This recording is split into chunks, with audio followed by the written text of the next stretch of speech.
আসসালামু আলাইকুম। আন্তর্জাতিক সংবাদে আপনাদের সবাইকে স্বাগতম। শুরুতেই থাকছে সংবাদ শিরোনাম। রক্তস্নাত ভেনেজুয়েলা, মার্কিন হামলায় প্রাণ হারালেন ১০০ জন। এর আড়ালে বড় কোনো পরিকল্পনা? খামেনিকে হত্যার হুঁশিয়ারি ট্রাম্পের। ইরানে কি তবে শাসন বদলের খেলা শুরু? আটলান্টিকে রাশিয়ার তেলবাহী ট্যাঙ্কার জব্দ করল যুক্তরাষ্ট্র। পুতিনের ৭২ ঘণ্টার আলটিমেটাম। কি ঘটবে এরপর? মোসাদের গুপ্তচরের মৃত্যুদণ্ড কার্যকর করল ইরান। ঘনিয়ে আসছে কি বড় কোনো সংঘাত? এই প্রতিটি ঘটনার নেপথ্যে থাকা গূঢ় রহস্য কি আপনি জানেন? ডোনাল্ড ট্রাম্পের এই চরম আক্রমণাত্মক মনোভাব কি বিশ্ব রাজনীতিতে শেষ পর্যন্ত শান্তি ফেরাবে, নাকি আমাদের ঠেলে দিচ্ছে এক ভয়াবহ তৃতীয় বিশ্বযুদ্ধের দিকে?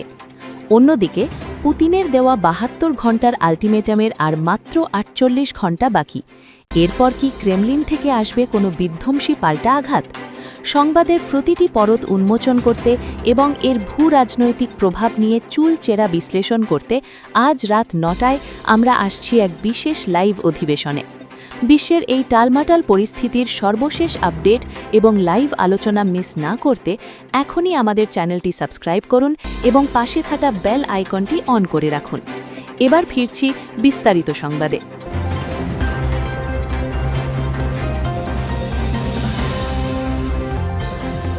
ভেনেজুয়েলায় মার্কিন হামলা ও লাশের পাহাড়।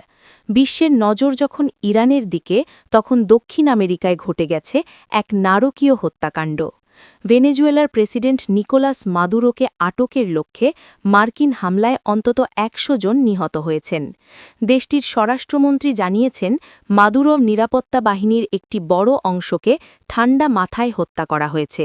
এমনকি কিউবার গোয়েন্দা ও সামরিক সদস্যরাও এই হামলায় প্রাণ হারিয়েছেন। তবে ভেনেজুয়েলার এই মুহূর্তে যে নীরবতা, তাকে ঝড়ের আগের স্তব্ধতা বলে মনে করছেন বিশ্লেষকরা। স্যাটেলাইট ইমেজে ধরা পড়েছে ইরান এবং রাশিয়ার কৌশলগত অবস্থানগুলোতে অস্বাভাবিক নড়াচড়া। অনেকে মনে করছেন ট্রাম্প এবং ওয়াশিংটনের জন্য খুব বড় কোনো ধাক্কা আসতে চলেছে। ১০০ জনের মৃত্যু কেবল একটি সংখ্যা নয়, এটি ভেনেজুয়েলা, রাশিয়া, ইরান অক্ষশক্তির জন্য একটি সরাসরি উস্কানি। রাশিয়া কি তার মিত্র মাদুরোকে রক্ষায় এবার সরাসরি যুদ্ধে নামবে? বিশ্ব কি তবে তৃতীয় বিশ্বযুদ্ধের আগাম পদধ্বনি শুনতে পাচ্ছে?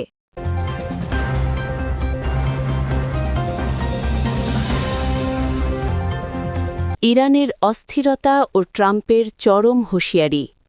শুরুতেই নজর রাখছি মধ্যপ্রাচ্যের দিকে। ইরানের অভ্যন্তরীণ সংকটে ঘি ঢালছে যুক্তরাষ্ট্রের চরম হুঁশিয়ারি।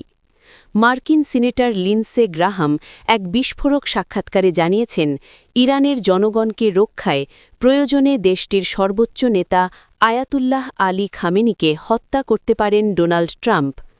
গ্রাহামের ভাষায়, আয়াতুল্লাহদের বুঝতে হবে, আপনারা যদি নিজেদের জনগণের ওপর রক্তক্ষয়ী দমনপীড়ন চালান, তবে ডোনাল্ড জে ট্রাম্প আপনাদের রেহাই দেবেন না। কিন্তু খামেনিও ছেড়ে দেওয়ার পাত্র নন। তিনি কড়া হুঙ্কার দিয়ে বলেছেন, আমার দেশ আমি বুঝব, বাইরের কারো নাক গলানোর প্রয়োজন নেই। ডোনাল্ড ট্রাম্প পাল্টা জবাবে জানিয়েছেন, বিক্ষোভকারীদের ওপর কোনো হামলা হলে ওয়াশিংটন তার শক্তিশালী প্রতিক্রিয়া দেখাবে। এখানেই শেষ নয়, ইরানের ভেতরেই চলছে চরম মতপার্থক্য। দেশটির প্রধান বিচারপতি যখন দাঙ্গাকারীদের কঠোর শাস্তির হুমকি দিচ্ছেন, তখন নবনির্বাচিত প্রেসিডেন্ট মাসুদ পেজেশকিয়ান বলছেন ভিন্ন কথা। তিনি শান্তিপূর্ণ প্রতিবাদকারী ও সশস্ত্র দাঙ্গাবাজদের মধ্যে পার্থক্য করার নির্দেশ দিয়েছেন। তবে খামেনির শেষ কথাটি বিশ্বকে কাঁপিয়ে দিয়েছে। তিনি বলেছেন, আমাদের শত শত মিসাইল এমনি এমনি সাজিয়ে রাখা হয়নি।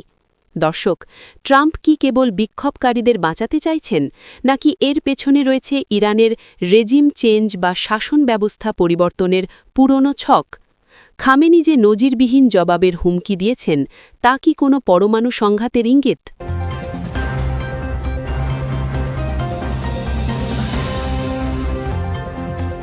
রাশিয়ার জাহাজ জব্দ ও পুতিনের আল্টিমেটাম।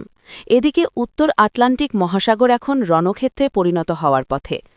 আন্তর্জাতিক সমুদ্র আইন তোয়াক্কা না করে রাশিয়ার একটি বিশাল তেলবাহী ট্যাঙ্কার জব্দ করেছে মার্কিন কোস্টগার্ড। বুধবার কমান্ডো নামিয়ে জাহাজটি নিয়ন্ত্রণে নেয় যুক্তরাষ্ট্র। ক্রেমলিন একে নগ্ন জলদস্যুতা বলে অভিহিত করেছে। পুতিন ক্ষোভে ফেটে পড়ে ট্রাম্পকে স্পষ্ট বার্তা দিয়েছেন, রাশিয়াকে অন্য দুর্বল দেশের সাথে মেলাবেন না, এমন দাঁতভাঙ্গা জবাব দেব যা বিশ্ব কেবল তাকিয়ে দেখবে। পুতিন ৭২ ঘণ্টার সময় বেঁধে দিয়েছেন জাহাজটি ফেরত দেওয়ার জন্য। এখন প্রশ্ন হল, আর মাত্র ৪৮ ঘণ্টা পর যদি জাহাজ ফেরত না দেওয়া হয়, তবে পুতিন কি মার্কিন কোনো যুদ্ধজাহাজ ডুবিয়ে দেবেন?